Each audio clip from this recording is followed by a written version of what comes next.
الدول اللي كتبان للجزائر بانها عظمى وكتحسبها عظمى بحال لاشين، بحال لي زيتازوني، بحال فرنسا، بحال المانيا، بحال بزاف ديال الدول اللي هي عندها اقتصادات كبيره كتحسبها بانها راه قويه، ولكن ما كتكلمش على الاستدانه ديالها رغم انها عندها استدانه كثر كثر وكثر وكثر من المغرب. حنا في هذا الفيديو ما غاديش نتكلموا على الدين الداخلي، غادي نتكلموا على الدين الخارجي، لان الدين الداخلي ما بين الجزائر والمغرب بحال بحال، هو 70% من الناتج المحلي من البي بي ديال الدوله. لكن قبل ما نطرقوا الدين الخارجي ديال المغرب وان الجزائر ما عندهاش دين، غادي نمشيو نشوفوا بلدان اللي هي كبيره وكتشوفها الجزائر بان راه كبيره، مثلا اسبانيا وفرنسا. اسبانيا الدول على 193% من الناتج المحلي ديال البلاد ديالها، كذلك فرنسا والمانيا وكلهم عندهم لو طو طالع وكثر من المغرب وكيتريبلي، وربما كيتضرب في 5 موازاه مع المغرب. ولكن ما عمركم تكلمتوا على الدول هذه، ديما كتوصفوها بانها راه عظمى، ولكن ما عمركم تكلمتوا عليها بانها راه اونديتي.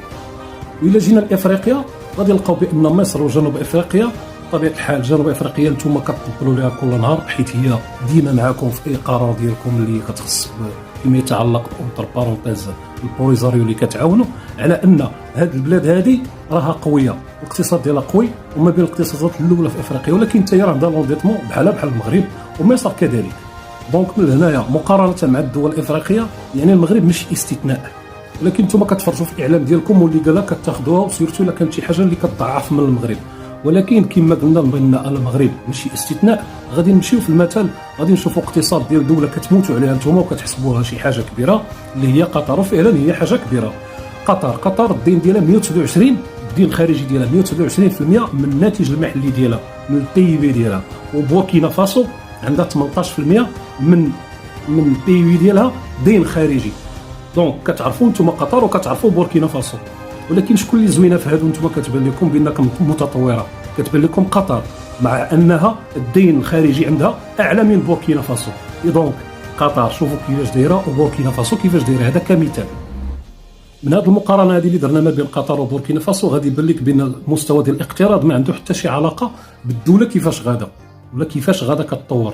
ليكونومي ولا مارشي مونديال فينونسيير عندهم واحد الميكانيزم باش كيتمشوا واحد الفونكسيونمون كيتمشوا في هذا العالم اللي ما عارفاهش الجزائر وما غاديش تقدر ديرو. علاش؟ حيت الكفاءات ديالها ما كتخليهاش تزيد لقدام وتعطي اللي عندها وتبين على ان الجزائر قادره دير شي حوايج وتطور البلاد، على عكس المغرب كيعرف يتعامل مع هذا الميكانيزم ديال الكريدي. هذا الصندوق ديال النقد الدولي في المثال باش غادي يسلف المغرب، خص المغرب يكون ثقه ويكون عنده دي كريتير اللي كيحترمهم وهي اللي كتعطيه المصداقيه ديالو في لو مارشي مونديال فينونسيير. والبلدان ملي كتاخذ الثقه ديالها راه ماشي بالصحف ولا بالصحافه ولا بالاعلام ولا بلي كومونتير اللي كيديروا الناس ولا بالهضره ديال السياسيين والخرجات والخطابات ديالهم، لا، راه كاين دي كريتير اللي كتاخذهم هاد الناس هادو باش كتعطيك انت القرض، سواء كانت شركات ولا دي جون بارتيكوليي ولا شركات ولا صناديق استثمار. الفيلم كامل داير على لا كونفيونس في الكونتكست انترناسيونال. الجيري لا بوزيسيون ديالها في الكونتكست انترناسيونال ما عندهاش ثقه في هذا الميدان هذا المالي، لانها لا تستثمر ولا تعرف كيف تستثمر، او بالاحرى ما كتخليش الناس اللي هي مؤهله وعندها كفاءه باش غادي تدخل في هذا الميدان هذا وغادي تعطي فيه وغادي تكبر من البلاد.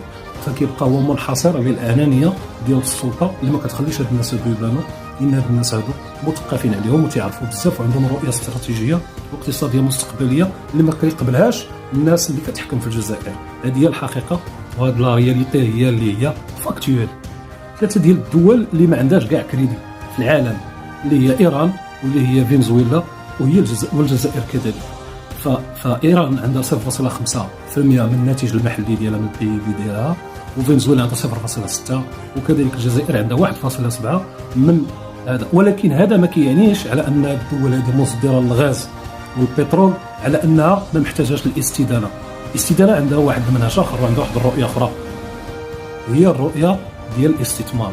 فمثلا السعوديه وقطر ولا الامارات كلها دول غازيه وبتروليه بحال الجزائر وايران وفنزويلا، لكن هي كتستثمر، لهذا تستدين باش كتنوع المنتوج ديالو ومن طون كديفلوبا.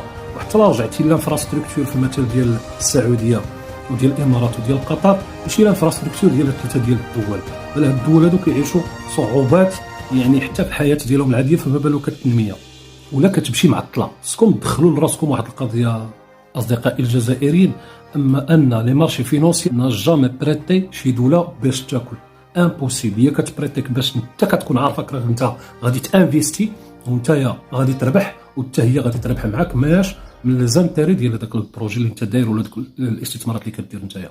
المغرب عنده واحد القيمه كبيره عند لي زاجونس دو نوتاسيون، يعني هاد الوكالات هادو اللي كتعطيك تنقيط ولا كتعطيك تقييم اللي كتستيمي هاد البلاد هادي واش قاده على هاد الكريدي ولا لا، اللي هما في المثل موديز ولا فيتش ريتين. دابا غادي ندخلوا للقصح وغادي نهضروا على العلاقه ديال المغرب مع الاف ام اي، مع صندوق النقد الدولي اللي كيقولوا الجزائريين. المغرب وقع فعلا 4 ديال الاتفاقيات مع الاف ام اي. هاد 4 ديال الاتفاقيات كانت من 2012 حتى 2020، لكن هي ما كتسماش دي كريدي، هي كتسمى دي ال بي ال. ال بي ال لابريفياسيون ديالها هي لين دو بريكوسيون اي دو ليكيديتي. هاد ال بي ال هادي شنو هي؟ هي بحال التامين عند الحاجه، يعني المغرب الاف ام اي كيفاسيليتي ليه الفلوس وكيكونوا دو كوتي وديسپونيبل وتيحطهم اكوتي وقت ما احتاجهم المغرب. في 2012 خدا المغرب 6 ديال المليار اللي تخصصات ليه. في 2014 2014 خدا 3.5 مليار دولار. 2016 كذلك 3.5 مليار. في 2018 3 ديال المليار.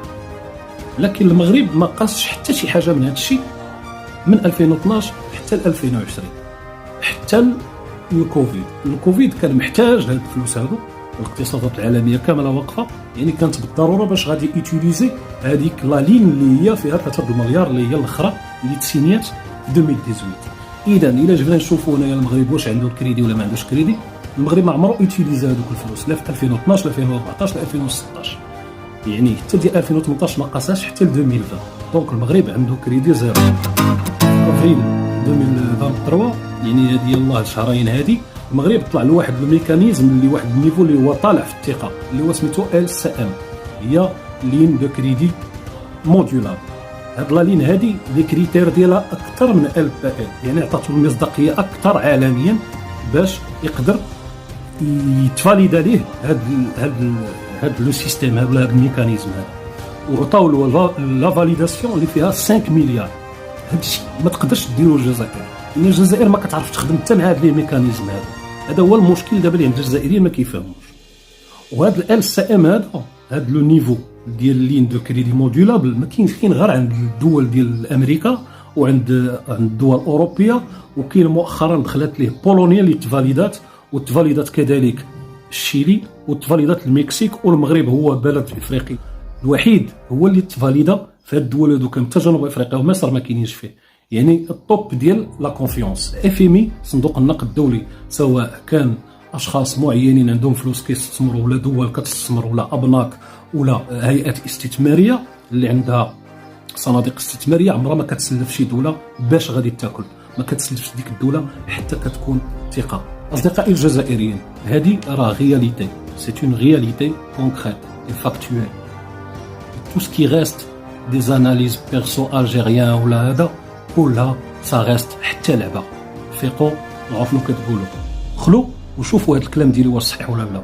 دخلوا الموديز وغادي تعرفوا اشنو هي المغرب.